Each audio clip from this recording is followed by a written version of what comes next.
G'day, this is Chris Savage from RL Ministries in Australia, welcoming you to this session of the book of Jeremiah. I pray that it will be of benefit to you and help you in your Christian growth. Thanks for coming along. So we're now into session 34. We're looking at chapter 50, verse 35, down to 51, verse 26. We're still dealing with Babylon.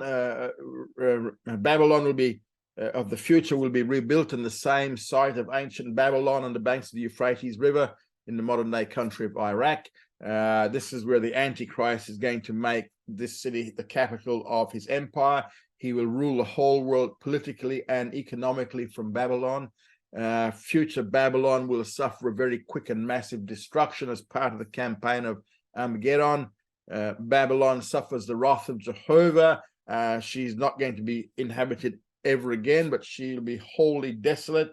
And this is what Jeremiah will be talking about. Most of what he talks about, we'll see, is Babylon future. And with the fall of this future Babylon, we see the restoration and regeneration of Israel.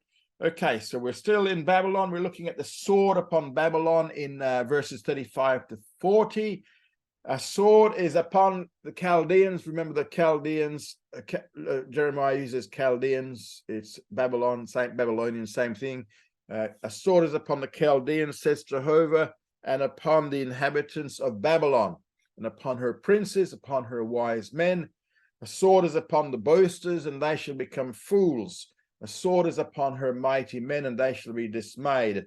A sword is upon their horses and upon their chariots, and upon all the mingled people that are in the midst of her, they shall become as women. A sword is upon her treasures, and they shall be robbed. Okay, so notice how often the theme of the sword is being used in this particular section. In verses 35 to 37 this is the song of the sword. In verse 35, a sword is upon the Chaldeans. So this sword is going to be upon several groups of people in Chaldea. First of all the inhabitants of Babylon, then the princes, and then against the Babylon's famous wise men. Fourth, the sword is going to be upon the boasters. The boasters are going to become fools. The sword is upon her mighty men. They're going to be dismayed, totally dismayed. And the sword is upon their horses, upon all their chariots. And then seventh thing is also among the mingled peoples who are in the midst of her. We mentioned the mingled peoples earlier on in our study. Mingled peoples shall become as women, scared, frightened. The sword is upon her treasures. Why? Because it's all going to be taken away. It's all going to be robbed. Now, so this sword song we see here is about the sword, and it is a song, actually. It reveals at one point during the tribulation, all parts of Babylonian society will be destroyed by military force. Now, verse 38, he talks about the drought upon Babylon. A drought is upon her waters, and they shall be dried up. Now, Revelation chapter 16, verse 12 makes a very similar point. As the campaign of Armageddon begins, the Euphrates River will be dried up. Revelation 16:12 describes the same thing. And the sixth, this is the angel, poured out his bowl upon the great river, the river Euphrates, and the water thereof was dried up, that the way might be made ready for the kings that come from the sun rising. So the drying up of this Euphrates River will make it easier for Babylonian Jews to flee the city as well. What Revelation 16:12 says, Jeremiah also says here in verse 38. They both Jeremiah and Revelation place this event at the same time. And the waters of the Euphrates River will be dried up. The Hebrew word for sword here is the word kerev. It's on the notes there. Hebrew word for drought is kerev.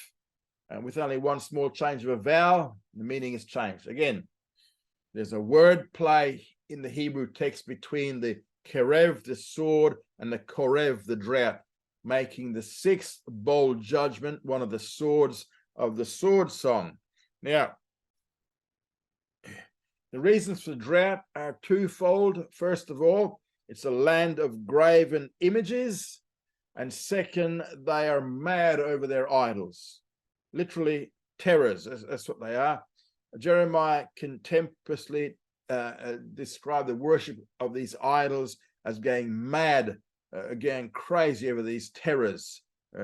He's using a sarcastic form of language, and Jeremiah says that they have become insane over their own man-made terrors, which is terrors here is a word for idols. It's the word that they use for idols is the word terrors also.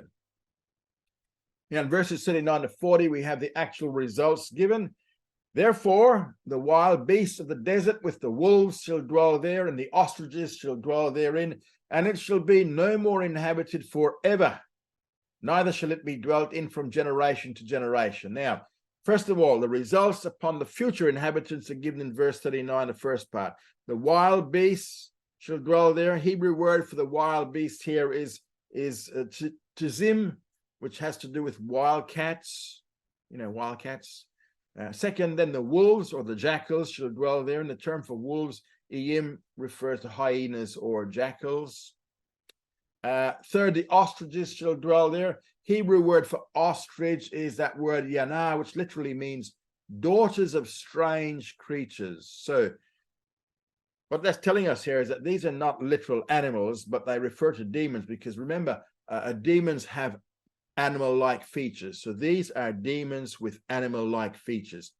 Isaiah chapter 13, verse 20 to 22, and Revelation 18, verse 2, they both make the same point. The future inhabitants of Babylon, meaning those living in Babylon after her destruction, will not be human beings, but actually demons with these animal-like features. And both Isaiah and John in the book of Revelation tell us the same thing.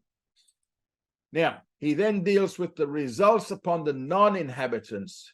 It shall be, this is verse 39 as well, it shall be no more inhabited forever, neither shall it be dwelt in from generation to generation. So what he's saying here is that humans will not live in Babylon throughout the entire millennium, the 1,000 years. Remember, we said before, Edom will be a wasteland throughout the kingdom, which is the southern part of Jordan. Saudi Arabia, which is Hazor, will also be a wasteland throughout the kingdom. Now we learn that Babylon will be a wasteland inhabited only by demons during this Messianic kingdom period.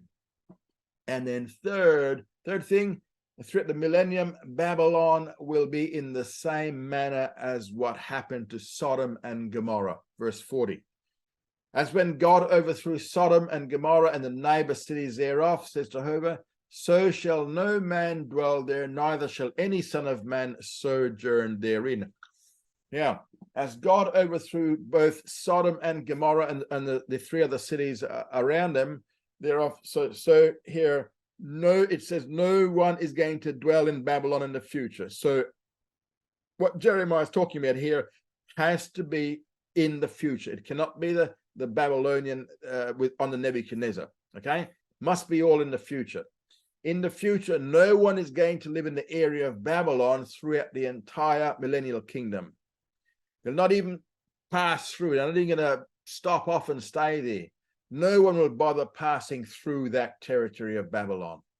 So what will be true of Edom or southern Jordan and Saudi Arabia will also be true of Babylon. Now, we're going to see the invasion from the north in verses 41 to 46. In verses 41 to 42, he deals with the invaders themselves. Now, behold, a people comes from the north, and a great nation and many kings shall be stirred up from the uttermost parts of the earth. They lay hold on bow and spear. They are cruel and have no mercy. Their voice roars like the sea, and they ride upon horses, everyone set in array as a man to the battle against you, O daughter of Babylon. Now, verse 41, we have the gathering. Notice, one nation from the north will lead. Behold, a people, singular, shall come from the north, a great nation, again, singular. So the emphasis here is upon one nation and one people and many kings, plural, are going to be raised up from the uttermost parts of the earth.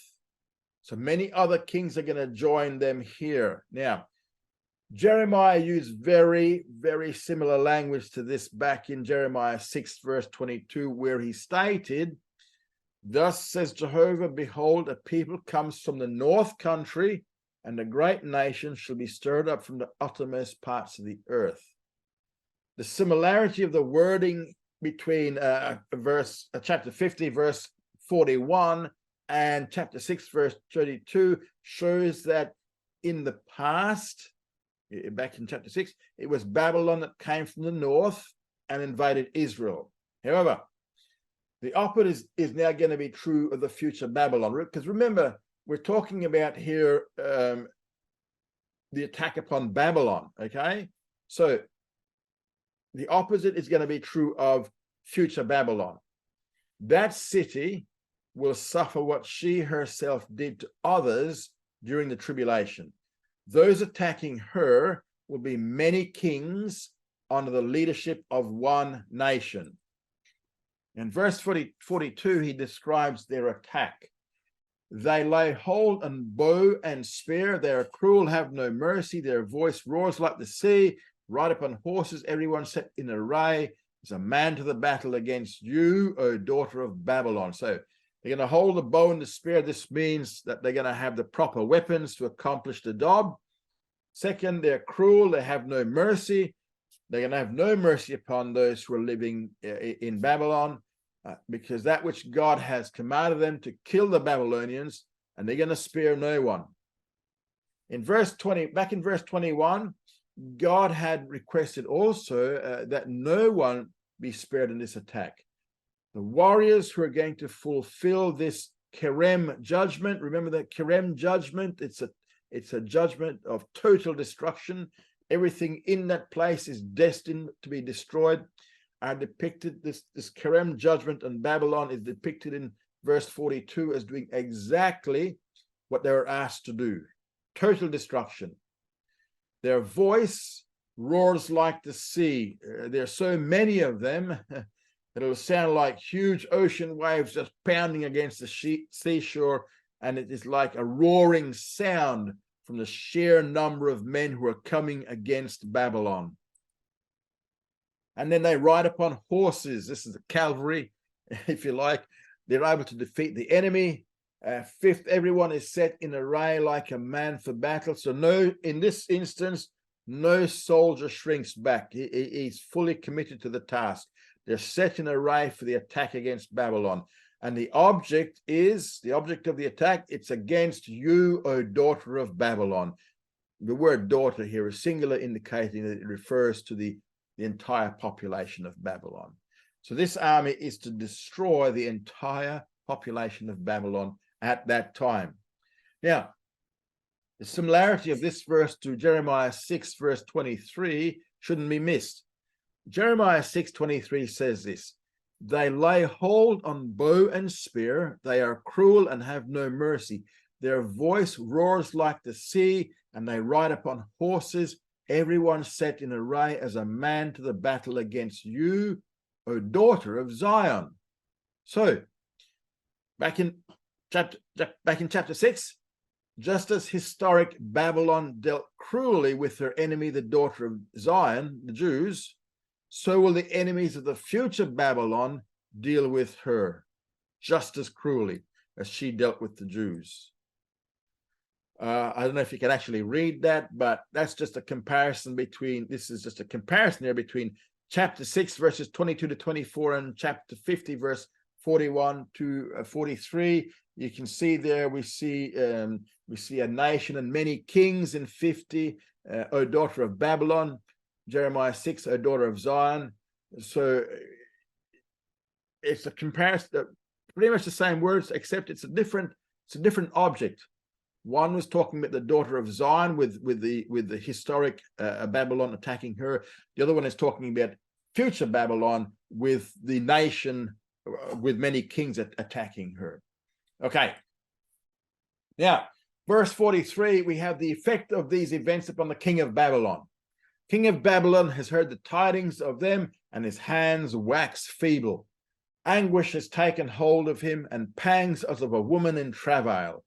So the king of Babylon hears of this great army coming against him. And when he hears of it, his hands become feeble, cowardice ensues, and his hands become sweaty like wax in heat. Anguish takes hold of him.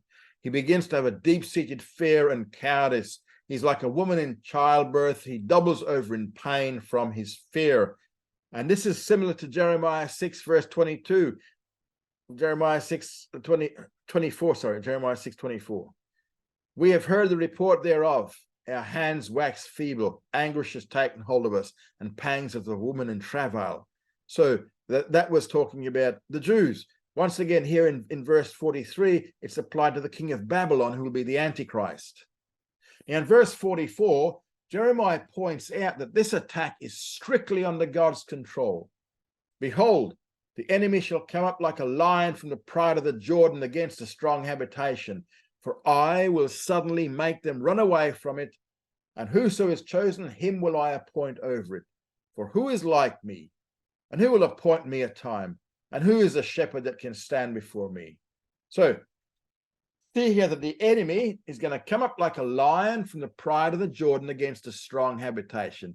Again, this figure here, like a lion out of the Jordan, was used before in Jeremiah chapter 4, verse 7, and Jeremiah 25, verse 38. Back then, it was a description of Babylon, the invader. But this time, this figure is used specifically in reference against Babylon. So the attack comes by means of human armies, and this shows that the initial attack and destruction is by human might. But then comes divine intervention. For I will suddenly make them run away from it. So when people attack Babylon and cause that initial destruction, suddenly God will cause them to run away from Babylon. Now, why? Why is this? The reason for them running away, I'm glad you asked. The reason for them running away is that the final destruction will be done by God himself, raining fire and brimstone upon her. Because God will rain fire and brimstone upon the city of Babylon, the attackers will suddenly draw back and allow God to finish the job. Jeremiah points out here that the destruction of Babylon is part of God's appointment. It is part of God's divine decree. Who is chosen? Him will I appoint over it. Who is like me? Who will appoint me a time? Who is a shepherd who can stand before me? Back in Jeremiah 49:19, similar words were used of the Edomites, but now they're being used for Babylonians. Back in 49:19, behold, he shall come up like a lion from the pride of the Jordan against a strong habitation. For I will suddenly make them run away from it, and whoso is chosen, him will I appoint over it. For who is like me, and who will appoint me a time? Who is a shepherd that will stand before me? It's just like Jeremiah is repeating himself again, but it's different objects. Both Edom and Babylon will suffer total destruction and desolation in the tribulation. For the 1,000 years of the Messianic kingdom, there'll be nothing more than a continuous, perpetual, burning wasteland. Now, according to Isaiah 34, 8 to 15, Edom will become a place of continual burning and smoke. So the same thing's going to be true about Babylon. And then in verse 45, Jeremiah points out that the destruction of Babylon is now part of God's divine decree. Therefore, hear ye the counsel of Jehovah, that he has taken against Babylon. And his purpose is that he has purposed against the land of the Chaldeans. Surely they shall drag them away, even the little ones of the flock. Surely he shall make their habitation desolate over them. So God has issued a decree of destruction against Babylon. And this decree of destruction is part of his overall prophetic purpose. His plan will indeed be worked out. Now, because of the decree of God, there'll be two key results. First of all, they shall drag them away, even the little ones of the flock. And second, surely he shall make their habitation desolate over them. So these words were used of Edom in Jeremiah 49:20. Now these words are also used of Babylon. So what happens to Edom will also happen to Babylon. And then in verse 46, the chapter now ends with the effects of Babylon's destruction upon the world itself. At the noise of the taking of Babylon, the earth trembles, and the cry is heard among the nations. So, once this happens, there'll be a graphic effect upon those who have allied themselves with Babylon. Remember, in the future, Babylon will be the economic and political headquarters of the Antichrist. So, these who have allied themselves with Babylon will not be pleased with Babylon's destruction. And the words in verse 46 are very similar to Jeremiah 49, verse 21 against Edom. Now, these words here deal with the Babylonians. Again, what happens to Edom will happen to Babylon. Now, directly after Babylon's destruction, there's going to be intense lamenting by those who had invested in the city's economy and had become rich through her, but they will now become bankrupt by her ruin. This is much more detail on this in Revelation 18, verses 9 to 19. In Revelation 18, 9 to 19, three groups of people are detailed who will mourn over the destruction of Babylon. Remember, Babylon was the economic capital of the world. Babylon was how they became rich. She was a source of their wealth in the past, and their hope for the future has just been destroyed. Financial collapse for them. Three groups who mourn the destruction of Babylon in Revelation 18, 9 to 19 are the kings of the earth, the merchants of the earth, and the transporters of the earth. That's the three groups. Now, into chapter 51, we're going to see the winnowing of Babylon. The winnowing. Thus says Jehovah. This is verses 1 to 4. Thus says Jehovah, behold, I will rise up against Babylon and against them that dwell in Leb-Kamai, a destroying wind. And I'll send unto Babylon strangers that shall winnow her, and they shall empty her land. For in the day of trouble they shall be against her round about. Against him that bends, let the archer bend his bow. Against him that lifts himself up in his coat of mail, spare ye not her young men. Destroy ye utterly all her host. They shall fall down slain in the land of Chaldeans, and thrust through in her streets. So here we see the winnowing of Babylon. In verse 1, he introduces to us the destroying wind. Okay? Destroying wind. Behold, I'll rise up against Babylon and against them that dwell in Leb-Kamai. Now, Leb-Kamai literally means the heart of my opponents. Behold, I will rise up against Babylon, against those who dwell in Leb-Kamai, or in the heart of my opponents. So what we have in this word Leb-Kamai is another word for Chaldean as opposed to Babylon. This time, Leb-Kamai is what they call an Atbash, A-T-B-A-S-H, for the Hebrew word Kasdim. I'm just telling you why it's a bit funny like this, which in English is translated as Chaldeans. And Atbash is where they take they substitute the first letter of the Hebrew alphabet with the last letter, the second letter of the Hebrew alphabet with the second last letter of the Hebrew alphabet.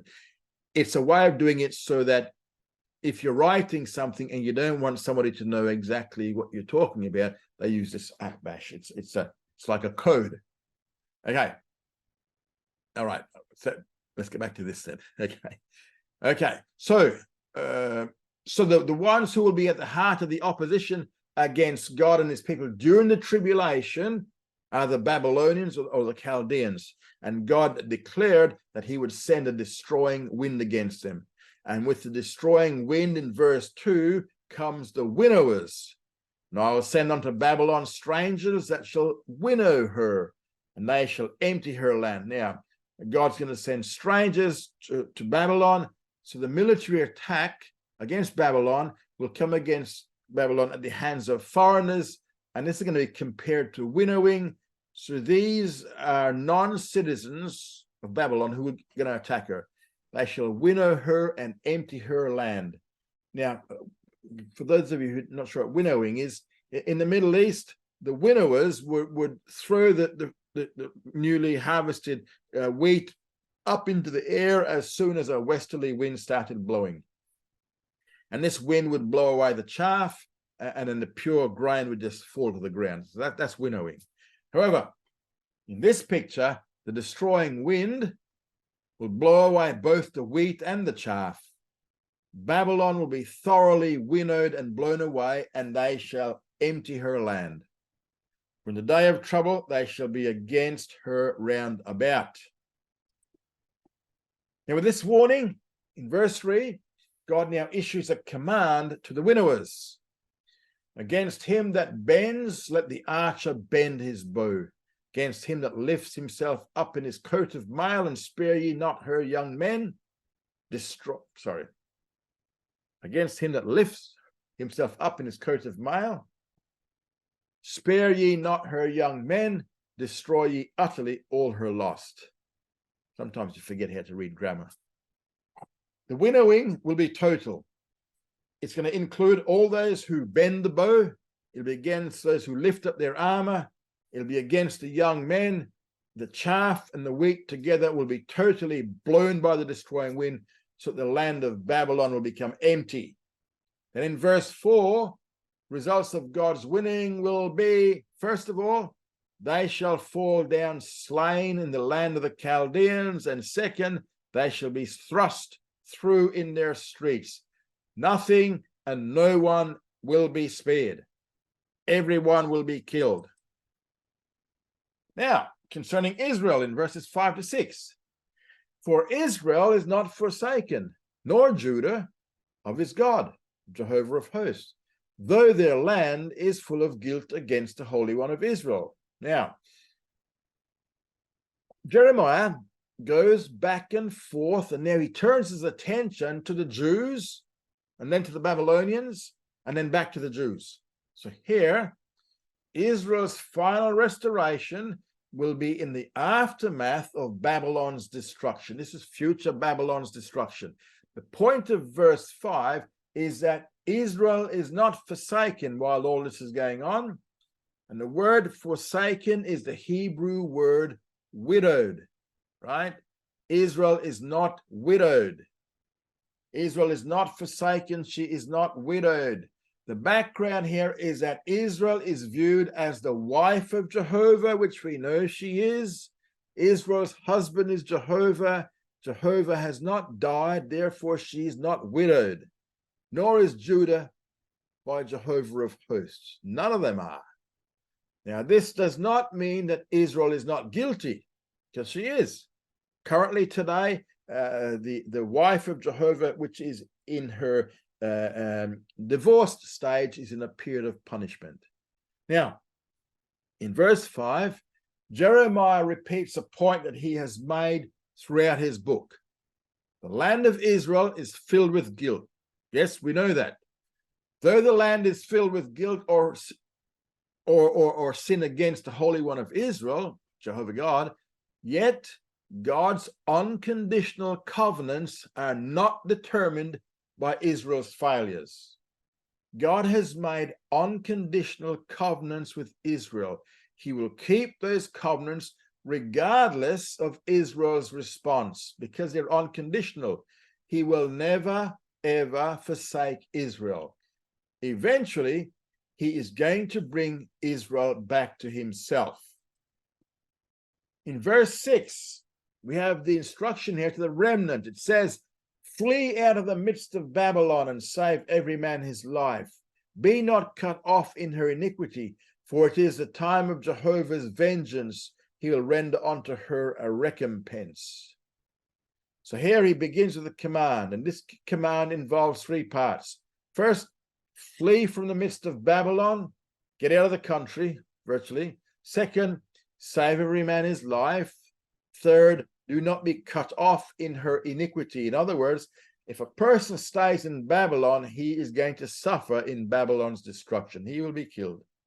So the instruction here was to leave Babylon to avoid dying in Babylon's destruction. And the reason for this command, the reasons for it are, first of all, it is a time of the Lord's vengeance. And second, the Lord will render to her a recompense. Babylon is now going to receive the justice due to her as a result of her treatment of the Jews.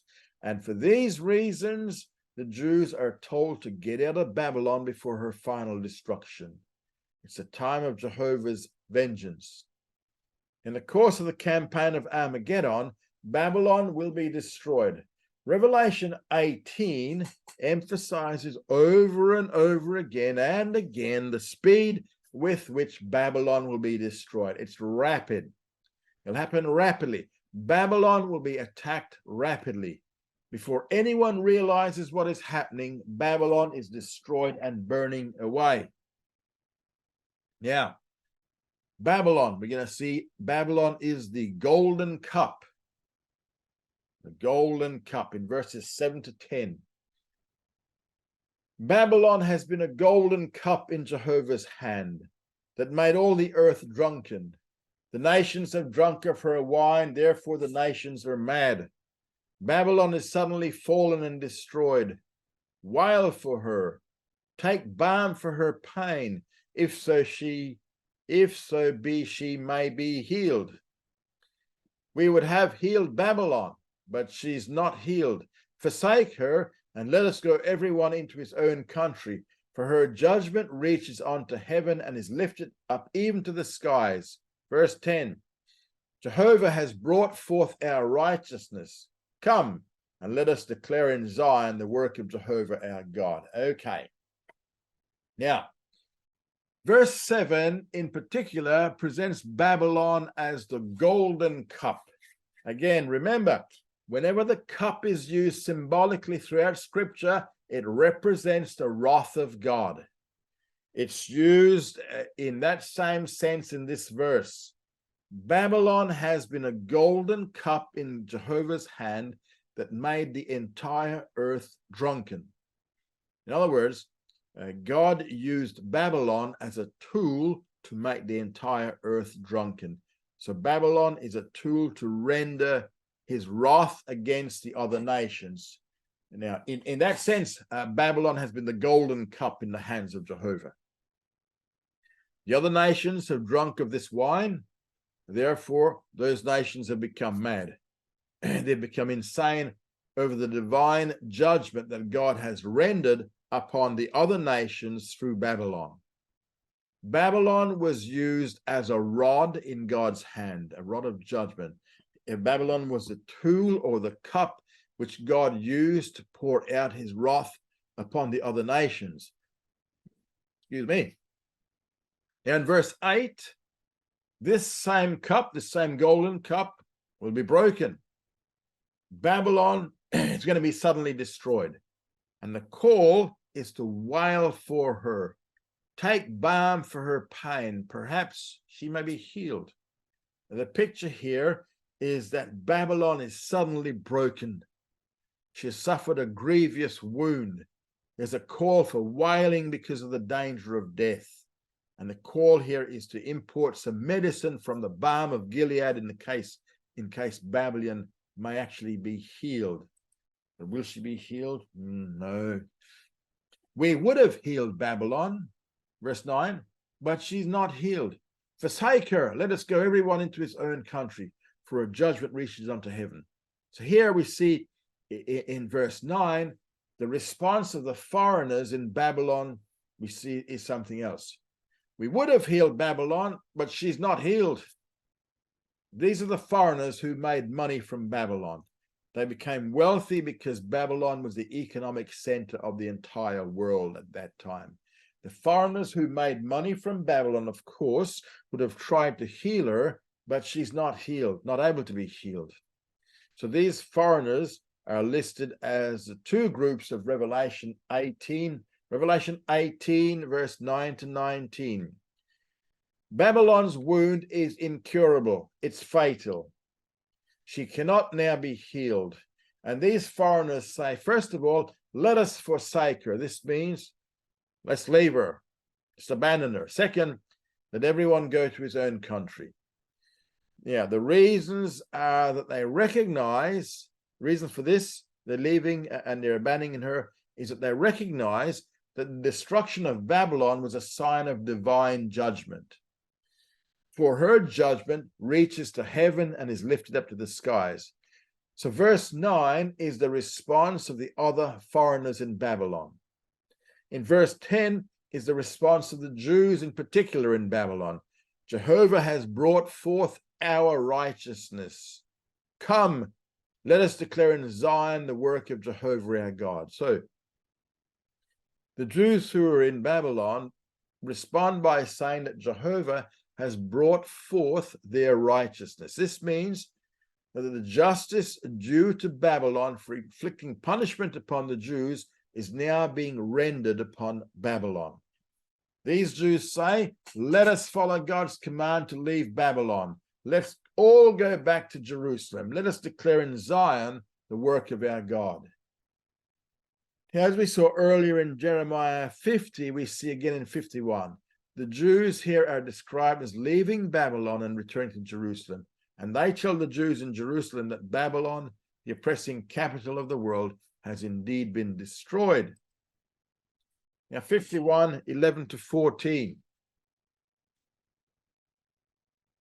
The key nation of the attack in Babylon is now revealed in verses 11 to 14. Up to now, Jeremiah has said that the invasion against Babylon in one hand consists of many nations and many armies. Yet there's one nation from the north which will take the lead. And in these verses, Jeremiah now identifies that key nation which is going to take the lead. Now, this key nation here is the nation of the Medes. The Medes, Darius the Mede, there's a king and a wonder. Okay, verse 11. Make sharp this is verse 11 to 14. Make sharp the arrows, hold firm the shields. Jehovah has stirred up the spirit of the kings of the Medes, because his purpose is against Babylon, to destroy it. For it is the vengeance of Jehovah, the vengeance of his temple. Set up a standard against the walls of Babylon. Make the watch strong. Set the watchmen. Prepare the ambushes, for Jehovah hath both purposed and done that which he spoke concerning the inhabitants of Babylon. So here we have the instructions in verses 11 to 12, which are these commands. First command, and make sharp the arrows, hold firm the shields. They're to make their weapons ready. Get ready to move in. They're to prepare for the attack. Jehovah has stirred up the spirit of the kings of the Medes. Because of the mention of the kings of the Medes, many people have assumed that this prophecy was fulfilled in 536 BC, when the Persians conquered Babylon in the days of Belshazzar. However, notice the wording carefully here. Notice it carefully. More nations are involved than just the Medes. And first of all, we see kings are plural. It mentions the kings of the Medes. Second, there are Median kings. Now, in the past, under Cyrus the Great in 536 BC, remember Cyrus was a Persian. Under Cyrus the Great in 536 BC, remember Cyrus was singular, okay? Only one king. Second, Cyrus was a Persian, not a Mede. So if we put all the facts and phrases together in this section we find here, we cannot try to relegate this as being fulfilled in history. It just simply was not. While the Medes will again be involved in history, future history, this is still the prophetic future. It is the kings of the Medes and not one king, Cyrus the Persian, who will fulfill this prophecy. Second part of verse 11 gives the reason why all this is happening. It is because God has issued a divine sovereign decree to destroy Babylon. God has a purpose against Babylon. The aim of that purpose is to destroy it. The destruction comes because it is the vengeance of Jehovah. It is the vengeance of his temple. Now, in the context here, within the scope of this prophecy we're talking about, this temple refers to the tribulation temple. At that point in the prophetic future, this temple the tribulation temple will have been sullied by the abomination of desolation that the Antichrist will have set up in the Holy of Holies. Now, God never does sanction this tribulation temple, right? He doesn't do that. Isaiah tells us that. But the Antichrist actions will still be a sin against Jehovah, because in the process of setting up this abomination of desolation, Antichrist is going to declare himself to be God. Second Thessalonians 2, verses 3 to 4. Second Thess, verses 2, chapter 2, verses 3 to 4. So Babylon, the capital of his empire, will be destroyed for this sin. The second command we see here is to set up a standard against the walls of Babylon in verse 12. Now, in verse 11, they were commanded to get their weapons ready for the battle, right? In verse 12, the attack actually takes place because now they lay siege against the walls of Babylon. They're to make the guard strong. They're to set up watchmen and prepare the ambushes against those who are in Babylon. Why? For Jehovah, again, notice here, it's the divine decree of Jehovah. For Jehovah has both purposed and done that which he spake concerning the inhabitants of Babylon. Now, earlier on, remember, he already decreed the destruction of the Babylonians in general, and now it is about to be fulfilled. Verse 13, O you that dwellest upon many waters, abundant in treasures, your end is come, the measure of your covetousness. Jehovah of hosts has sworn by himself, saying, surely I will fill you with men, as with the cankerworm. They shall lift up a shout against you. Okay, so here in verse 13 is the divine declaration of the end for Babylon. O you that dwellest upon many waters. Now, according to Babylonian mythology, which taught that Babylon was built on a great subterranean ocean. Now, Jeremiah might have this in view, but also, in addition, archaeological records reveal that the Euphrates River, which is the river where Babylon was built, and there's many man-made canals and dikes through which water flowed, actually surrounded this city. So from a distance, it gave the appearance that Babylon sat upon many waters. Also, we see here that Babylon was abundant in treasures, but God says that her end has come. And the reason was the covetousness of Babylon. There's one more prophecy here which I've got to mention. Running out of time. Okay. According to Zechariah chapter 5, verses 5 to 11. Zechariah 5, 5 to 11. Babylon, according to Zechariah, will be the center of world economy. Okay. I'll read you what Zechariah says. Then the angel that talked with me went forth and said unto me, lift up now your eyes and see what is this that goes forth. And I said, what is it? And he said, this is the ephah that goes forth. He said, moreover, this is their appearance in all the land. And behold, there was lifted up a talent of lead, and this is a woman sitting in the midst of the ephah. And he said, this is wickedness. And he cast her down into the midst of the ephah, and he cast a weight of lead upon the mouth thereof. Then lifted I up my eye and saw, and behold, there came forth two women, and the wind was in their wings. Now they had wings like the wings of a stork, and they lifted up the ephah between earth and heaven.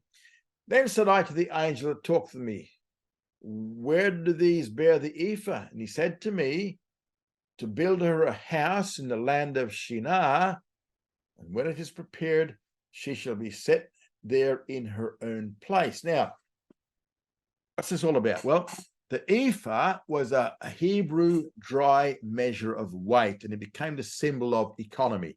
And in this case, the symbol is a corrupted one because we see the addition of lead, giving it a false measure. The ephah in this passage was to be placed in the land of Shinar, meaning Babylonia. The point of this passage is that the center of world economy will go back to Babylonia. In other words, what we see today, which is Wall Street in New York, will someday shift to Iraq in the city, in the rebuilt city of Babylon. And this is picked up again by Revelation chapter 18. Revelation 18 pictures Babylon as a great worldwide economic power. And Babylon is pictured as becoming abundant in treasures. All of this is the measure of Babylon's covetousness. Now, Babylon did not become the center of the economy all by herself. Rather, what she did was she exercised her covetousness and became a center of worldwide economy. And because of her covetousness, God says, your end is come, the measure of your covetousness. So, term for covetousness here is a word betsa, B-E-T-S-A, and it refers to gain made by violence. Betsa. Babylon's plundering has reached its limits, as evidenced by her abundance in treasures. And the end has come, and not even her wealth will be able to save her now. And in verse 14, emphasize the coming destruction of Babylon. Jehovah of hosts has sworn by himself. So this emphasizes here the solemnity of this decree. God has sworn by his own name, saying, surely I will fill you with men as the cankerworm. So these men he's going to fill them with are the enemy soldiers who will invade the city and will bring it down. And they shall lift up a shout against you. The shout here is a shout of victory against defeated Babylon. There'll be one key nation, the Medes, who are north of the modern-day Iraq, in the present-day Iran and Turkey area. It's from that section where the leadership will come for those who will lead the attack upon Babylon. While many armies will be involved and many kings, the Medes will take the lead. Now, while the Medes were used somewhat in 536 BC to conquer, not destroy, the Babylon of history, they're going to be used again in the future. And the region that once comprised ancient Media, nowadays corresponds to northwestern Iran and parts of Azerbaijan and Kurdistan. Although the maximum extent of the nation may have reached actually into southern Russia and Afghanistan. So the kings of this nation will command the armies of numerous other nations in the attack on Babylon. So just as the Medes were used in the past to conquer the historical city of Babylon, so they're going to be used during the tribulation to destroy the rebuilt city of Babylon. Let me just quickly see how many PowerPoints I'm going to get through here. Let's give it a go. Okay, we're going to see the greatness of the God of Israel in verses 15 and 19. He has made the earth by his power. He has established the world by his wisdom, and by his understanding has he stretched out the heavens. When he utters his voice, there's a tumult of waters in the heavens, and he causes the vapors to ascend from the ends of the earth. He makes lightnings for the rain and brings forth the wind out of his treasuries. Every man has become brutish and is without knowledge. Every goldsmith is put to shame by his image. For his molten image is falsehood, and there is no breath in them. They are vanity, a work of delusion. In the time of their visitation, they shall perish. The portion of Jacob is not like these, for he is the former of all things, and Israel is a tribe of his inheritance. Jehovah of hosts is his name. Okay. Verses 15 to 16 emphasize the superiority of Jehovah, okay? He emphasizes God's omnipotence. The omnipotence of God is seen in that he has made the earth by his power. Second part of verse 15 emphasizes his omniscience. The two aspects of God's omniscience are his wisdom and his understanding. By his wisdom, he established the world. By his understanding, he stretched out the heavens. Then in verse 16, he emphasizes the sovereignty of God. He emphasizes the sovereignty of God in creation. In creation. When he utters his voice, there's a multitude of waters in the heavens. He causes the vapors to ascend from the ends of the earth. He makes lightnings for the rain. He brings the wind out of his treasuries. All of these statements go right back to the book of Genesis. God's sovereignty was seen in the book of Genesis. Hang on. Next page. Next page. Right? All of God's sovereignty was seen in the book of Genesis, in that he controlled the providence by which this earth was created and maintained.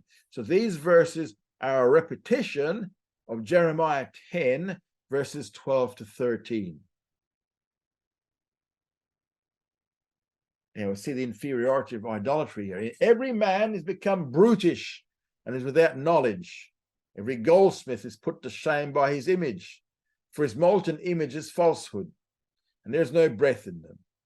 They are vanity, a work of delusion. In the time of their visitation they shall perish. The portion of Jacob is not like these, for he is the former of all things, and Israel is a tribe of his inheritance. Jehovah of hosts is his name. Okay.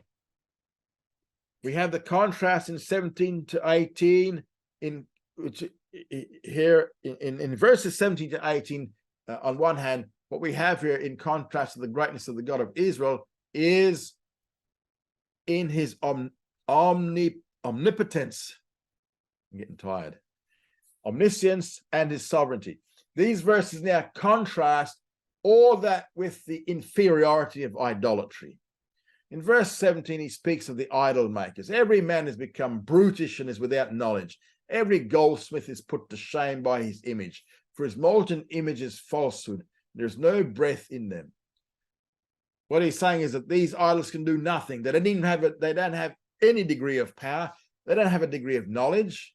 They didn't have a degree of sovereignty. They got nothing. They're just works of man's hands. Rather, in verse 18, these idols, they are vanity. They're a work of delusion. In the time of their visitation, they shall perish. They are nothing, and they're just a work of delusion. In the time of God's divine judgment of Babylon, they'll be destroyed, and the idols will become nothing. So these verses are a repetition of Jeremiah 10, verses 14 to 15. He began with the greatness of God, and then he moved to the inferiority of idolatry. Now, yes, this is as far as we're going to get, I think. Yep. Now he reverts back in verse 19 to a discussion of the God of Israel. The portion of Jacob is not like these. Now, the portion of Jacob is God himself. God is Jacob's portion, meaning of all Israel. God is the portion of all Israel, right? Remember, Jacob was called Israel. Jehovah himself is not like the idols of verses 17 to 18. Rather, God is the former of all things, for he is the former of all things. He pre-existed. He pre-existed before anything was made. The eternality and the pre-existence of the God of Israel is pointed out now. He pre-existed before anything. Israel is a tribe of his inheritance. Israel is uniquely the people of God. Jehovah of hosts is his name. So this we see here is a repetition of Jeremiah 10, verse 16. And in verses 20 to 24, God uses another figure. He uses the shattering hammer of God. Let me just have a quick squeeze here. How many PowerPoints have I got? Oh, I think I've got too many PowerPoints to do. Yeah, too many to do. Sorry, guys. We're going to have to end it here. Thank you for coming along. Study hard, grow strong. We'll pick it up again in a fortnight's time. Oh, yeah.